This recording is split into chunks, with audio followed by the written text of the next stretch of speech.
ఇక రాహుల్జీ తెలంగాణను కాపాడండి, రాష్ట్రంలో బుల్డోజర్ల రాజ్యం నడుస్తుంది, మీ సూత్రాలకు విరుద్ధంగా రేవంత్ సర్కార్ పనిచేస్తుంది, ఎస్యు భూముల విషయంలో ముఖ్యమంత్రి తీరు ఆందోళన కలిగిస్తున్నది, కాంగ్రెస్ అగ్రనేత రాహుల్ గాంధీకి హరీష్ రావు బహిరంగ లేఖ.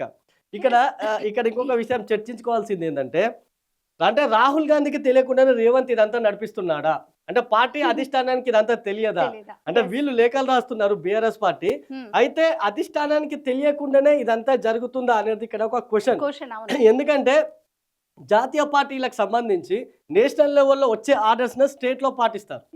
కాబట్టి ఇక్కడ జాతీయ స్థాయిలో రేవంత్ రెడ్డి, అదే విధంగా మల్లికార్జున ఖర్గే, సోనియా గాంధీకి తెలియకుండా రేవంత్ ఇంత దూకుడుగా ముందుకు వెళ్తారా అనేది అయితే కొద్దిగా డౌట్ గా అనిపిస్తుంది. దీనికి సంబంధించి హరీష్ రావు ఏమంటున్నారు, రాహుల్ గాంధీ ఒక తెలంగాణను కాపాడండి అని చెప్తున్నారు, కానీ వాళ్ళ పార్టీయే ఇక్కడ అధికారంలో ఉంది. అటువంటి సిచ్యువేషన్ రాహుల్ గాంధీ కూడా దీనికి నో చెప్తాడని అయితే అనుకోవడం లేదు. ఎందుకంటే పార్టీ అధిష్టాన నిర్ణయాలను బట్టే ఇక్కడ కింది స్థాయిలో ఉంటాయి.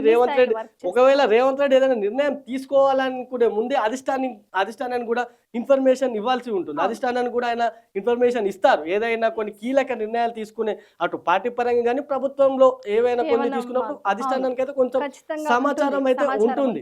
అటువంటి సిచ్యువేషన్ లో మళ్ళీ ముందే అధిష్టానం ఎస్యు భూముల విషయంలో రేవంత్ రెడ్డిని వద్దు అనేది చెప్పొచ్చు కదా. కాబట్టి ఇక్కడ లేదంటే కనీసం అధిష్టానానికి తెలిసే ఇదంతా జరుగుతుంది అనే చర్చ అయితే ఒకటి సాగుతుంది.